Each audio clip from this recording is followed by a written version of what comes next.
Hello, my name is Mary Campbell, legal assistant at the law firm of Figaro and Associates, and your presenter with a special immigration report based on an article by the American Immigration Council. The chilling effect of Trump's indiscriminate immigration arrests and propaganda. As we near the one-month mark of the new Trump administration, it is clear that the president's thinly veiled threats of imposing mass deportation on criminal immigrants are in fact a promise to target all immigrants, and sometimes even U.S. citizens. In the first weeks, we have already seen wrongful immigration arrests of people with U.S. passports, including a veteran in New Jersey, Native Americans in the Navajo Nation, and others from Puerto Rico.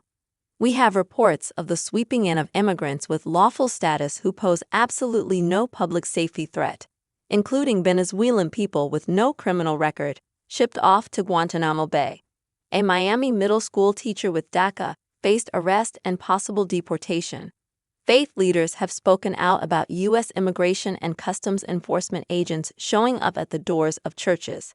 These anecdotes and experiences from the first weeks of Trump's second term underscore the indiscriminate nature of the administration's immigration regime and its attempt at a sweeping enforcement dragnet. The consequence of a mass deportation agenda that targets anyone and everyone is a chilling effect. The threat itself of aggressive immigration enforcement imposes fear on immigrant and minority communities. They become scared to leave the house, go to work, or attend school, as these everyday activities could end in detention and deportation of themselves or their loved ones. School districts like one in Texas are forced to send letters to their students and parents, warning them that ICE may show up on the morning school bus. And when ICE uses intimidation stunts like posting ominous photos of alleged criminal immigrants, publicizes its raids, or uses military planes to deport people, the fear-mongering becomes theater but also hurts local communities and their economies. Citrus farmers in California were afraid to show up to work, just like farmers in Florida, New York, and Iowa. When ICE threatened enforcement in Chicago, some people hid in their attics. In states like Texas, where undocumented people represent approximately 50% of the construction industry's labor force, this chilling effect will have reverberations for local housing costs and economies.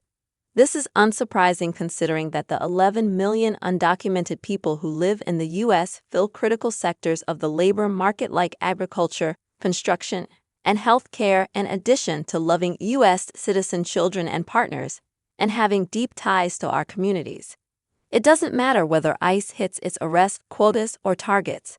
The damage is already at play. President Trump has set a goal of approximately 1,000 arrests per day for immigration enforcement agencies, a goal his administration was unable to meet this past week. But using immigration enforcement to score political points and adopting a terrorizing PR strategy means people still won't show up for our country and economy, and that hurts all of us. Indiscriminate arrests also waste billions of taxpayer dollars and actually undermines our safety. At the American Immigration Council, we calculated in a recent report that the average cost per at-large immigration arrest, like the ones we are seeing now under Trump, would be $6,653. Our estimates show that just transporting a person from the site of an arrest to the nearest ICE office costs an additional $3,745. To meet these costs, President Trump has redirected law enforcement resources away from critical priorities like combating drug trafficking, terrorism, and child sex crimes to instead focus on arresting and deporting people who pose no threat at all. For example, Trump ordered ICE's Homeland Security Investigations, HSI, which typically investigates online child sex abuse material and fights transnational criminal organizations, to make it their primary mission, instead to investigate immigration law offenses. We have seen this redirection of critical public safety resources before. During Trump's zero-tolerance policy in 2018, which led to family separations at the border, prosecutors had to drop other cases to focus on charging migrants with misdemeanors. As a result, prosecutions for drug trafficking at the border plummeted. Now, as President Trump signals that he sees ICE's arrests as too low in number and frequency, He is working with Congress to seek $175 to $200 billion additional dollars to fuel this mass deportation agenda. This request is 6 times more than the already historically high funding levels of around $30 billion for ICE and CBP. We can be assured that if Congress approves these unprecedented dollars, indiscriminate arrests of U.S. citizens and people who pose no public safety threat will continue at the expense of safety and security.